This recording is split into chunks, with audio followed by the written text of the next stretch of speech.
Entonces, pues yo tenía como curiosidad de saber, como te conozco hace poco, de saber si nos podías hablar un poquito como de tu proceso pues de lo que es salir de la confusión o cómo fue en ti, cómo ocurrió eso.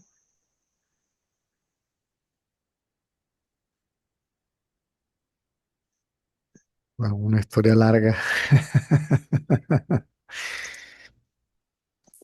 Al igual que todos o la mayoría de los buscadores sinceros, honestos,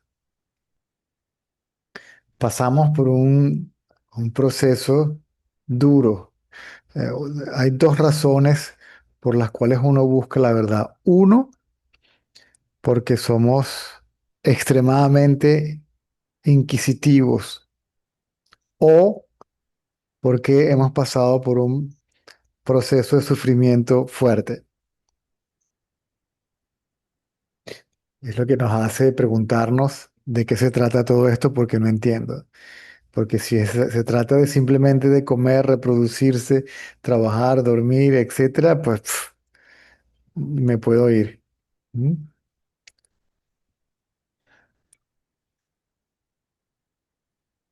Eso genera un estado de profundo desapasionamiento, ¿sí? Por los objetos, por el mundo como tal, un total y absoluto desinterés por todo, entendiendo que el mundo es limitado, que todas las experiencias son limitadas, que hasta el placer de los placeres dura un rato nada más, y que el cuerpo por el cual experimentas el placer de los placeres también dura un tiempo nada más. Empiezas a darte cuenta de la limitación del mundo fenoménico. Y empiezas a preguntarte, bueno, y qué es permanente, qué es real? Lo que queremos es una experiencia permanente, real, ¿sí? Un estado de plenitud, satisfacción, etcétera, etcétera, etcétera. Es decir, lo que estamos buscando es a nosotros mismos, pero no lo sabemos. Lo estamos buscando en el lugar equivocado. Estamos buscando saber quién soy yo, ya que lo que nosotros somos es una conciencia constante, permanente, bienaventurada.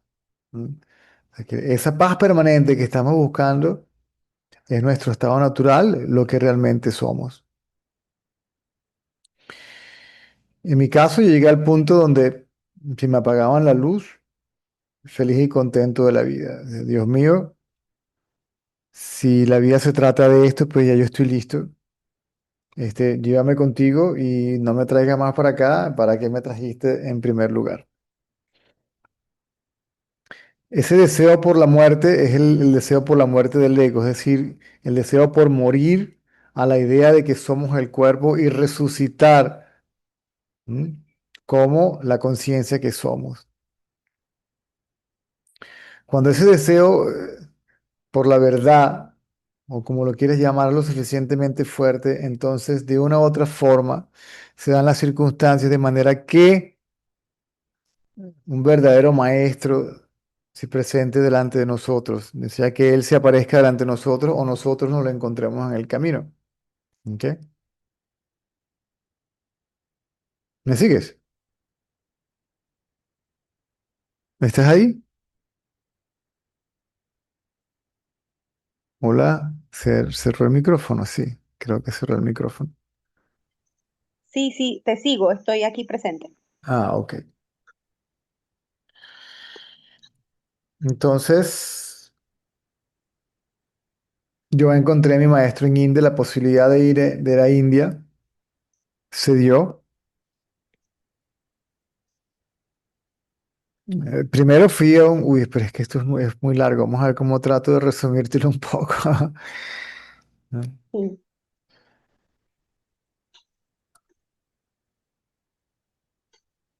Mm.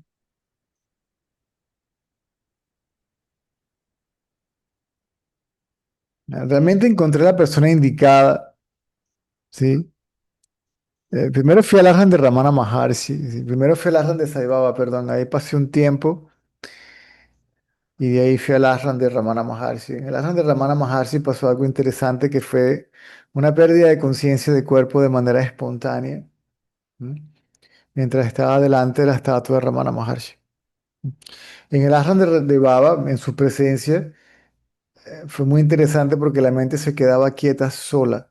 No tenía que yo hacer ninguna práctica, ningún esfuerzo para meditar ni nada. Sí, solamente pensar en él o tenerlo cerca o verlo, o cuando él se acercaba a nosotros, mi mente simplemente se quedaba quieta. No solamente mi mente, hasta el cuerpo se quedaba quieto que no podía ni moverme. Yo no sabía que eso eran estados meditativos. Yo no sabía que eso purificaba la mente. Yo realmente no tenía mucho conocimiento intelectual sobre este tema. Que yo venía de otro tipo de conocimiento, de otra escuela. Yo consideraba a Sai Baba como muchos, lo que uno llama su Dios personal o gurú. Pero ya el apego a él se estaba haciendo una especie de obstáculo porque no permitía que realmente pusiera atención a lo que realmente tengo que poner la atención, que es a mí mismo. ¿Ok? Él se va por un tiempo, yo digo, yo no me quedo aquí, yo quiero continuar con mi búsqueda. Y apareció una dirección y tal y qué sé yo, y nos fuimos a Tiruvannamalai. Y en el camino a Tiruvannamalai, llegando a la montaña Arunachala, en el autobús que iba durmiendo como un lirón, entonces pude experimentar el paso de transición o la transición entre el sueño profundo y la vigilia, como en cámara lenta. Y lo primero que aparece es la luz más extraordinaria que te puedas imaginar, que es la primera manifestación de la ilusión. Es energía en su forma tal vez más rápida, que es luz. Luego esa luz pasa por unos canales, llámese psíquicos o como tú quieras, por medio de la médula espinal, sistema nervioso, y llega al cerebro. A lo que llega al cerebro, automáticamente hay una especie de conciencia de ser que, a lo que se activan los sentidos, entonces se convierte en un pensamiento yo soy el cuerpo. Aparece la identificación con el cuerpo, un yo que despierta, pero es realmente la mente la que despierta identificándose como el cuerpo, el pensamiento yo soy el cuerpo. Pero la mente se despertó, pero estaba absolutamente quieta, tan quieta que el cuerpo prácticamente ni pesaba. Era como había una especie de pérdida parcial de conciencia de cuerpo. Eso fue un acto de gracia. Eso es ver cómo en cámara lenta, cómo surge la mente de la conciencia y cómo sucede la identificación con el cuerpo, cómo aparece el ego, etcétera. Cuando llegamos al Ashram, me bajé del autobús, todavía sentía esa sensación de liviandad en el cuerpo. Me sentí atraído por algún edificio en particular, por un edificio en particular del ashram de Ramana. Y había una estatua de él, negra, por cierto, bellísima. Y yo estaba buscando a ver qué era eso que me llamaba la atención. Me sentía atraído hacia ese sitio. Y cuando veo la estatua de Ramana Maharshi, automáticamente, no sé, una experiencia.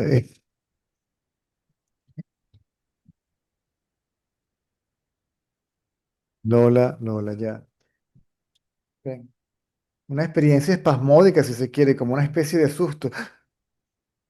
Y ahí la mente se quedó paralizada de nuevo y perdí conciencia de cuerpo, parado, con ojos abiertos, pero no tenía conciencia de nada, solamente era consciente de mí. ¿M? Era consciente de ser todavía. No sé cuánto tiempo estuve parado ahí. Una persona que estaba conmigo me sacó de ese trance, jalándome por un brazo porque tenía hambre, no sabía dónde comer. Y a lo que yo tomo conciencia de cuerpo, también empezó a sentir hambre. Y una de las personas que trabaja en ese ashram, el doctor Murthy, muy amablemente se acercó a nosotros, nos preguntó que si veníamos de puta parte, le dijimos que sí. Nos preguntó que si veníamos del Arran de Saibaba, le dijimos que sí.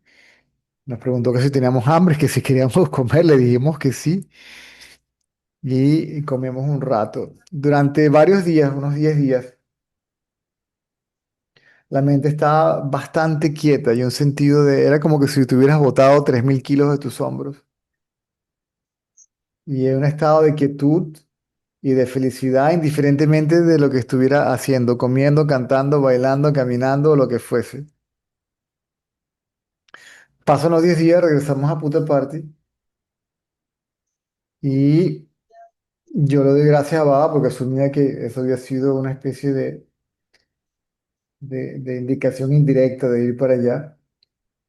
Y quedé muy impresionado con el ashram, con este tal Ramana Maharshi. Le pregunté que quería saber más de él y me regalaron un libro casualmente, a los pocos minutos que, mentalmente hablando con él, la historia es mucho más larga, pero si no se me van a ir las 2 horas completas en la historia. Y se acabó el tiempo de mi visita en India, a los 6 meses se acabó la visa, se acabó el dinero, había que regresar a Venezuela, la fecha límite del boleto, ya lo había extendido un par de veces. Fui por un mes, me quedé 6. Y empezó a experimentar no pérdida de conciencia del cuerpo, pero pérdida de identificación con el cuerpo. De camino de regreso, en el taxi, en el avión, pasó muchísimas veces.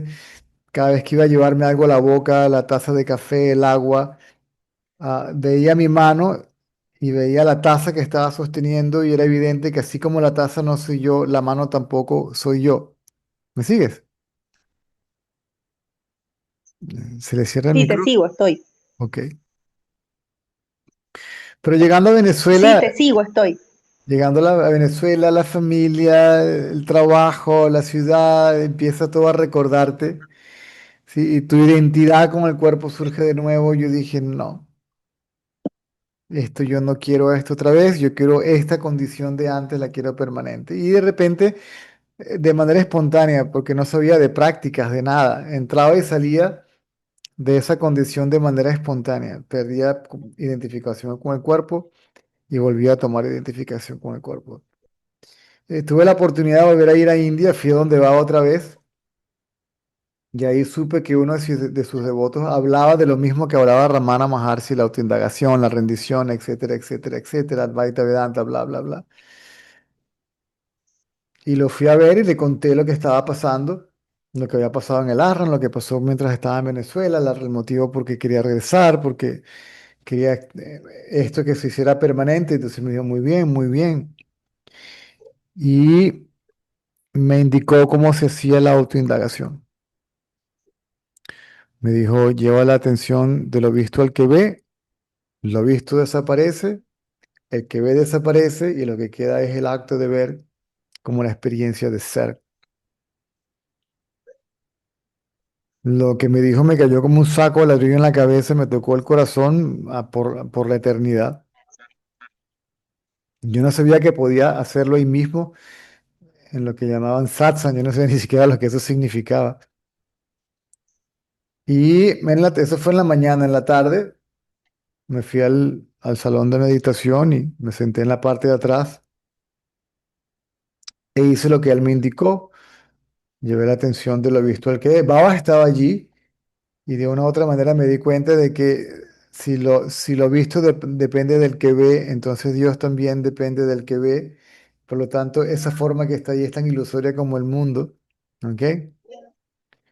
Y al llevar la atención del mundo, de Dios, al sujeto para quien el mundo y Dios existe, todos los pensamientos cesaron. Y luego el pensamiento yo soy el cuerpo, la identificación con el cuerpo desapareció, pero hubo algo en particular en ese momento, una especie de corriente de fuerza, absorbió el yo y hubo se hizo evidente que en realidad yo no soy el cuerpo, sino que lo que soy es conciencia, pues, sin nombre, sin forma, etcétera, etcétera, etcétera.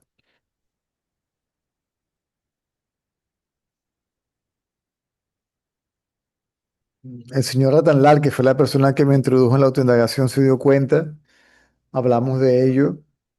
Me dijo que si uno era eh, X, que eso era un atisbo, ah, y que tomaba un tiempo establecerse en el estado natural.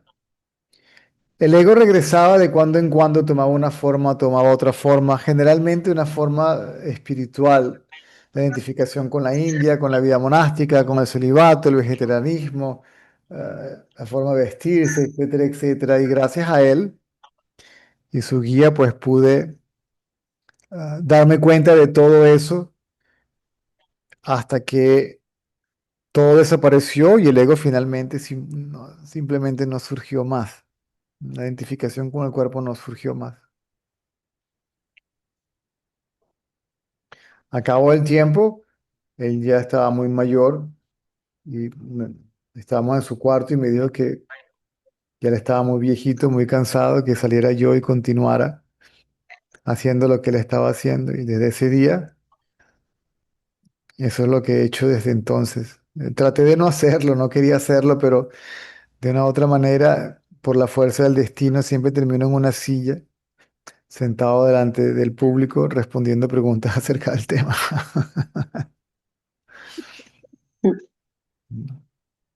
Básicamente eso, es un poquito más detallada, pero realmente no.